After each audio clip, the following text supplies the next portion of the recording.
Salut à tous les amis, c'est Aken, j'espère que vous allez bien. Aujourd'hui on se retrouve dans une nouvelle vidéo où je vais vous raconter plusieurs histoires, cette fois-ci sur le sujet du paranormal.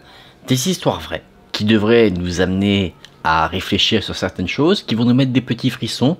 C'est pas impossible que ce soir, quand vous allez vous coucher, vous vous dites « Tiens, je vais peut-être garder la lumière allumée ». Si la vidéo vous plaît, n'hésitez pas à liker la vidéo et à vous abonner à la chaîne. Et on est parti pour se plonger dans ces histoires paranormales.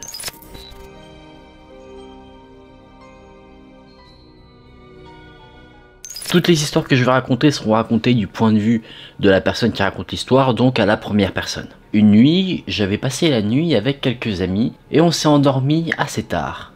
Il était aux alentours de 3 h du matin. Et je me suis réveillé parce que j'ai entendu quelque chose qui ressemblait à des placards de cuisine qui s'ouvraient et qui se refermaient. Le son était assez fort pour que ça me réveille et que je décide d'aller voir ce qu'il se passait. J'y suis allé dans la cuisine. Mais je n'ai vu personne. Donc je me suis dit que c'était mon imagination qui m'avait joué des tours. Le lendemain matin, quand je suis réveillé, un de mes amis était assez contrarié et il pleurait. Cet ami disait qu'elle s'était réveillée au milieu de la nuit et qu'elle entendait des personnes parler de la cuisine. Elle avait entendu dire « Nous ne sommes plus désirés ici, nous ne sommes pas importants ». C'était quelque chose qui nous avait tous effrayés. C'est là que cette histoire s'arrête, histoire courte pour se mettre un petit peu en jambe pour la suite des histoires. Là, on n'a pas de danger imminent, mais ça peut quand même déjà faire très peur d'entendre des voix dans ta cuisine alors que tu sais qu'il n'y a personne. À qui appartiennent ces voix? C'est tout le mystère de cette histoire. Après tu peux rationaliser, tu peux dire qu'il y avait des cambrioleurs. Oui certes, qui pourraient dire des trucs étranges mais qui sont partis avant même que quelqu'un ne puisse les remarquer. C'est possible. Bon, le sujet de la vidéo c'est le paranormal, donc on va plutôt se dire que c'est des fantômes qui font un petit état de leur situation et qui se disent tiens, visiblement on s'en fout de nous. Qui sait, peut-être que c'est un petit avertissement pour dire vu qu'on veut plus de nous, on va foutre le bordel. Et là, ça va encore plus puer derrière si c'est le cas.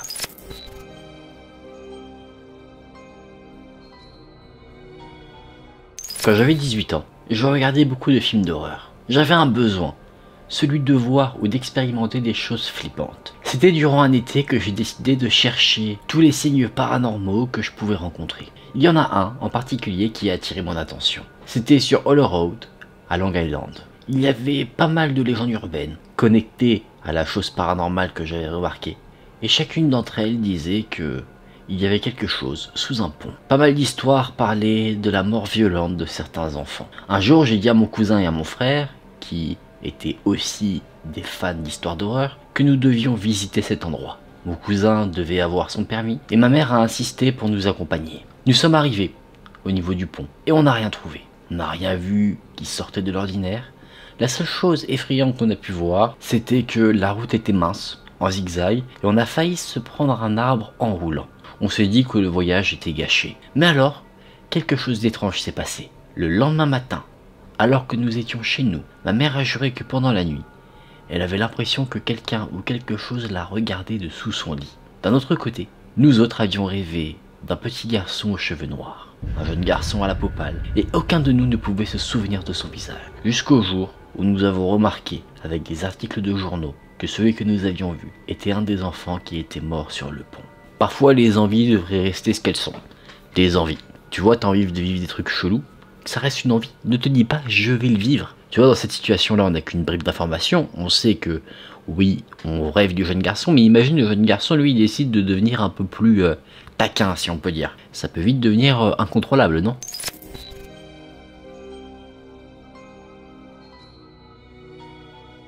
Une nuit, mon frère, mon père et moi, on dormait. Et on a entendu quelque chose d'assez lourd tomber dans la cuisine. On s'est tous réveillés. On a foncé dans la cuisine pour aller voir ce qu'il se passait. Le chandelier qui était accroché au plafond s'était écrasé sur le sol, comme si quelqu'un l'avait arraché. C'était assez dingue. Voilà, histoire courte, inexplicable. On peut se dire, si tu cherches à rationaliser, que le chandelier était mal fixé ou assez vieux, du coup la tâche a cédé, ou on peut se dire qu'une autre raison est envisageable dans cette situation. Effectivement, là, on peut envisager plusieurs choses, paranormal ou pas, je sais pas. Ce qui est sûr, bon ça c'est une petite anecdote en plus, tu vois, je me souviens ma mère qui avait dit un truc, c'était un miroir dans mon ancienne maison qui s'était pété pendant la nuit. Et tu vois, j'aurais été allé voir, le miroir était pété. Pourquoi? Tu sais pas. Tu vois, t'as pas d'explication, ça se trouve il y a un petit détail dont tu n'as pas connaissance qui est responsable de tout ça. T'en sais rien, tu vois. Tu peux envisager le pire en pensant à du paranormal ou tu peux essayer de rationaliser la chose. Mais bon, il y a des choses parfois qui restent mystérieuses, t'en auras jamais d'explication. Ça fait partie des mystères de la vie. Ce qui est très frustrant d'ailleurs.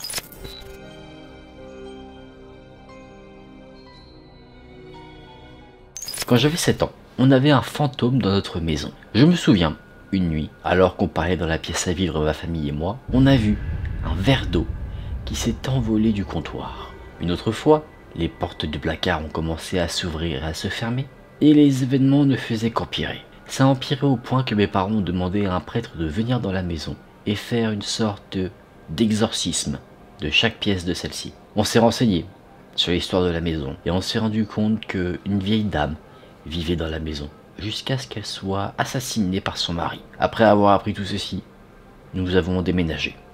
Mais encore aujourd'hui, j'en fais quelques cauchemars. Ça, c'est le type d'histoire que je préfère. T'as du mystère, mais t'as aussi une pseudo-révélation un petit peu historique, tu vois. J'adore moi ce genre de truc, que ce soit sur YouTube, dans des reportages à la télé ou quoi, où il se passe des choses et derrière, en fait, t'arrives à connecter ça avec des pièces de l'histoire. Ça, je trouve ça vachement cool. Je suis très friand de ce genre d'histoire là. Faudrait que je fasse une vidéo d'ailleurs sur ce type de truc. L'émission qui faisait ça et que je surkiffais, je sais plus comment ça s'appelle. Ah si, ça s'appelle The Dead Files. J'en avais fait une vidéo sur la chaîne. Je vous mets le lien en description. Comme ça, vous aurez l'occasion de voir un petit peu quel type d'histoires sont abordées. Et comme ça, derrière, si jamais ça vous intéresse, moi je suis chaud d'en faire sur la chaîne parce que c'est le genre de truc que je surkiffe.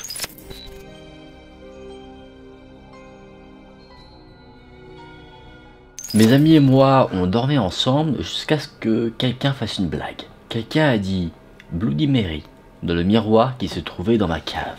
Rien ne s'était produit quand on était tous allés dormir, il était aux alentours de 2 h du matin. Je me suis réveillé et j'ai eu l'impression que quelqu'un faisait les 100 pas de l'autre côté du mur, dans la partie qui était inachevée de mon sous-sol. J'ai regardé autour de moi et j'ai réalisé que ce son avait réveillé plusieurs de mes amis. J'ai demandé si quelqu'un voulait vérifier, mais tout le monde avait trop peur. On a essayé d'ignorer ce son, jusqu'à ce que lentement, on se rendort. Quand la lumière du jour est arrivée, tout semblait normal. On avait arrêté de penser à ce qui s'était passé. Jusqu'à quelques jours plus tard, alors que je regardais des photos de ma soirée, et j'ai vu une photo que je n'avais pas prise. Cette photo, c'était une photo de mon amie, celle qui a dit Bloody Mary. La photo était d'elle, alors qu'elle regardait dans le miroir. L'image était très sombre.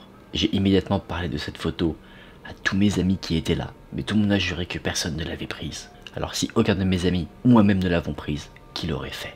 On a la réponse à la question. Je pense que Bloody Mary plaide coupable dans cette situation. Ça, j'aime bien aussi les histoires où d'un côté tu as certaines preuves. Malheureusement on n'a pas la photo, j'ai pas la photo à vous présenter, mais je trouve ça cool. En tant que spectateur, pas en tant qu'acteur de ce genre de situation. Tu sais, quand t'as un truc que tu comprends pas et en plus t'as un truc tangible, tu vois, genre là on a quelqu'un qui a pris une photo de quelqu'un d'autre, mais tu vois par exemple si tu prends une photo, il t'arrive des trucs chelous et quand tu regardes la photo tu vois par exemple que dans l'ombre il y a des yeux, tu vois, ce genre de truc j'aime bien.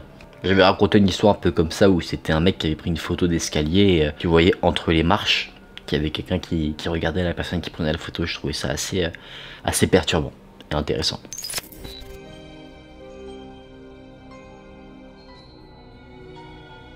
J'ai des détecteurs de mouvement dans ma maison et un jour, alors que je marchais vers la maison de la petite amie de mon père, mon alarme s'est déclenchée. La police est venue chez moi pour savoir ce qu'il se passait et il se trouve que le détecteur de mouvement de la maison de mon père s'était déclenché dans sa chambre alors qu'il n'y avait personne. Mon père s'est dit que c'était peut-être un défaut, un souci à régler mais rien de bien important.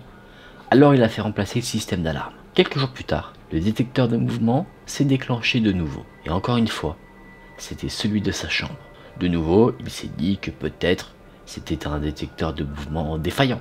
Il l'a donc remplacé une fois de plus. Et encore une fois, ce détecteur de mouvement a détecté quelque chose dans sa chambre. On a abandonné. On s'est dit que c'était peut-être un fantôme, celui de ma mère, qui était décédée quand j'étais plus jeune. Et qui nous hantait, parce que tout le monde détestait sa nouvelle petite amie. C'était peut-être un signe. Bon, on conclut sur une histoire mystérieuse. La personne a l'air d'en rigoler. Parfois c'est ce qu'il faut, quand il t'arrive des trucs inexplicables, en rigoler. Si tu vois que toi ça ne te pourrit pas la vie, tu peux toujours te dire des petits trucs comme ça. D'un côté je pense qu'à toi ça te permet de dédramatiser la situation, parce que tu pourrais te dire que il y a un réel danger. Tu peux t'en faire très peur et justement en rigolant, tu peux toujours avoir le courage de dormir chez toi alors que certaines personnes en voyant ça auraient totalement déménagé. Peut-être que je ferai partie de ces personnes-là. En tout cas les amis, on en a fini pour ces histoires. J'espère qu'elles vous ont plu.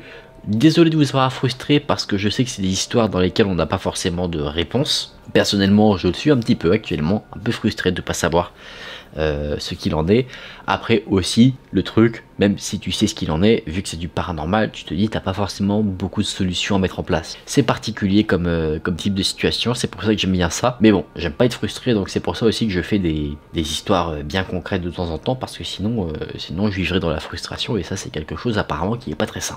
Bon les amis, j'espère que vous avez aimé ces histoires. Moi je les ai bien aimées, ça fait plaisir d'avoir des petites histoires courtes comme ça de temps en temps. Comme ça tu vois un petit peu ce qui arrive aux gens, parce que celles-là ce sont des histoires encore une fois réelles, arrivées à des personnes comme vous et moi. Donc ça fait du bien de voir un petit peu ce qui peut se passer, sans pour autant que ça rentre dans des extrêmes incroyables où une personne est possédée et elle va te sortir des trucs en mode je vais tous vous tuer. Tu vois, c'est des trucs qui peuvent arriver, ça montre aussi que ça n'arrive pas qu'aux autres, on voit que ça arrive à plein de personnes, ça pourrait vous arriver, ça pourrait m'arriver, on n'a pas forcément d'explication, et d'un côté, si on va dire que le problème n'est pas dangereux, c'est pas grave. Tu vois, c'est pas grave, il n'y a pas mort d'homme de ne pas savoir expliquer pourquoi ton chandelier est tombé du plafond, tu vois. Désolé petit micro, je t'ai frappé. Tu vois ce que je veux dire, faut pas se prendre trop la tête, des fois tu te dis, ça arrive, peut-être qu'il y a un fantôme, peut-être que c'était juste vieux.